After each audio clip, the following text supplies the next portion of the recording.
harder to come from YouTube to be like an artist. So it's like, it's kind of unheard of, to be real. The most of the people that come off YouTube, they've been singing and all that, or been rapping. How DDG went from a small YouTuber to an XXL freshman. Hey guys, welcome back to Fact District. Today we are showing you the entire success story of DDG, who from a small YouTuber became an XXL freshman. Are you excited? Well, before we begin, subscribe to our channel to never miss out on more videos we post. Here we begin. Moving from YouTube to film and television is probably the most seamless shift a YouTuber can make. But in the end, it's all just acting. This is especially true for DDG, a rising rap sensation and YouTube mogul. He was one of the first to use drama to help tales for vlogs to come to life, such as when he gave his sister a car. He also tried his hand at traditional acting with a brief role in the 2019 comedy Wally Got Wasted. He portrayed a drive-thru clerk in the film, but the lengthy set days merely to be in a film for 5 seconds made him reconsider his decision. However, just because he dropped out of acting at the time doesn't imply he'll never act again. On the contrary, he wants to wait until his profile has risen to the point where he has absolute star power, and then he wants to star in a horror film.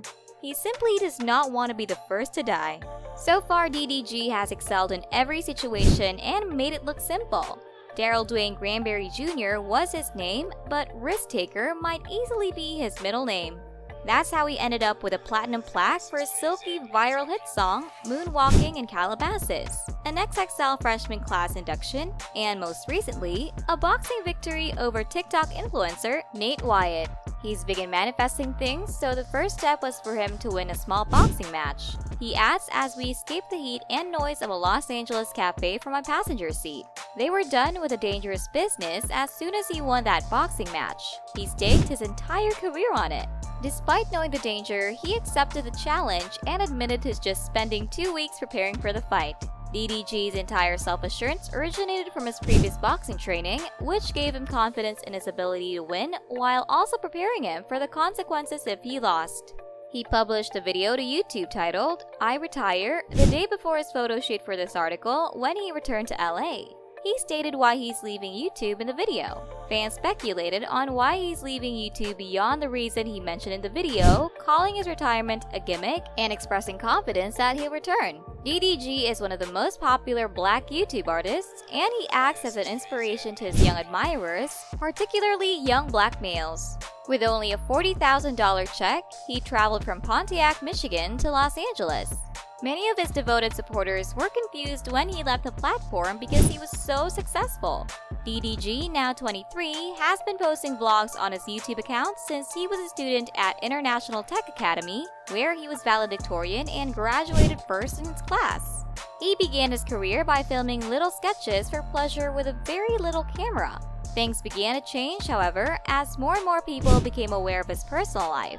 Sure, his music career is prospering now, but there's more to his decision to leave his lucrative YouTube job behind. He continues, "YouTube benefited me, but it also had a detrimental effect on me because people know too much." DDG recalls that there was never anything to do as a kid in Pontiac, and that it was all too easy to get caught up in the nonsense. He grew up with his 4 siblings, including younger sister Tiara Granberry, now 17, and elder twin brothers Darian and Dajuan Breckenridge, who used to be a popular R&B duet in the area. He recalls, "My big brothers were intended to be musical artists. It wasn't supposed to be him," says the narrator. "They used to perform at small Pontiac festivals and sing. Previously, he would simply show up. Because they wore the same dress, he got the same small outfit they did. He was eager to take part." DDG and Darian were the closest of his immediate family, a closeness that gave rise to his now iconic moniker. DDG awoke one October morning at the age of 16 to the tragic news that Darian had been slain. He was heartbroken after his older brother was killed in a street brawl. His mother, Tanya Granberry, used the remaining monies from the community fundraiser to ask him if he wanted a car or a camera, with the young man finally choosing the camera over a new ride, which most youngsters his age would have preferred. He was also working at TJ Maxx at the time, making roughly $250 per week. He was assigned to the home department, where he installed sensors on clothing and occasionally worked as a cashier. The gourmet confectionery they carried was his most memorable retail experience. With a smile on his face and a glint in his eye, he recalls devouring all the gummy worms and hiding in the restroom from his bosses. He quit his work when the first YouTube royalties arrived, and it's a life he doesn't miss at all. DDG began dating Essence the summer after his freshman year and discovered something that would change his life forever. YouTube loves relationships.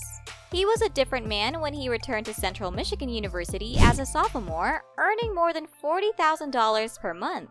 He dropped out of college and relocated to Los Angeles in 2016 with the full backing of his family after seeing how much money he was generating. In the same year, he began to release music, including Balenciagas and Free Parties, both produced by Zaytoven, as well as Lettuce, a collaboration with Famous Dex.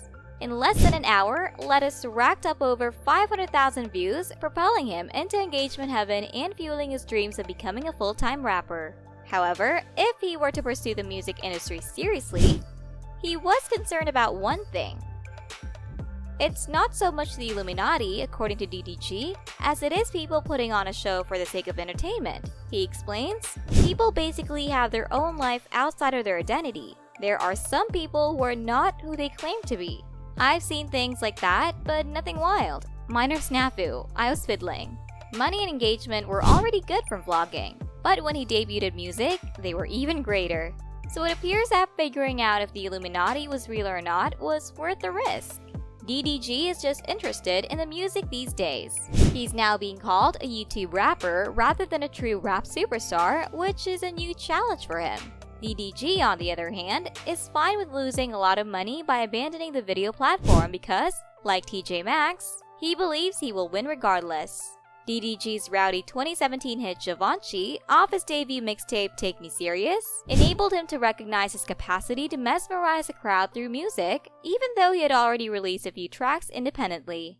Every night during his Take Me Serious tour, the crowd yearned for Givenchy. Since then, he's been enamored with that power. One Atlanta show, he says, when that song came on, he heard people simply chanting the words. He did it 3 times with the same energy. Die for Respect, his debut album, showcases that power. The album was co-produced by Grammy-nominated producer O.J. Parker and has some of his best work to date. The two demonstrated meticulous attention to detail, superb sequencing, and a shared vision.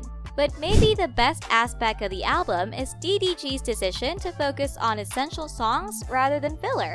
Young Boy Never Broke Against Hoodie Melody is about his brother Darian's death from street violence, while Moonwalking in Calabasas is about making it out of Pontiac to the rich community that's become a hotbed of hip-hop elite.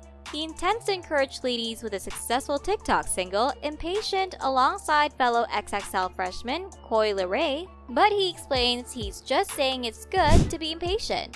He understands that you believe you are deserving of the man you desire. It's all about women's empowerment, and it's all about making girls feel special. Impatient dwells in the same Atlanta bouncing bass groove as Kilo Ali's minor 1990s era hit, Baby Baby, with Koi serving a honeyed hook that forms the heart of the hashtag Impatient Challenge on TikTok. While Rule Number 1 and Money Long were supposed to be the album's focal tracks, Impatient had other ideas and became an instant hit as soon as Die for Respect was released.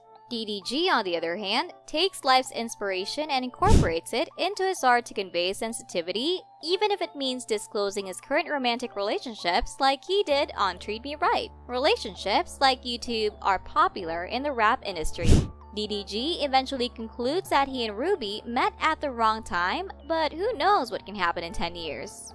While expressing your romance on YouTube results in a more controlled outcome, he's discovering that things can become a little messy in the music industry. So that's all with how he grew from being a small YouTuber to an XXL freshman. Stay tuned for more.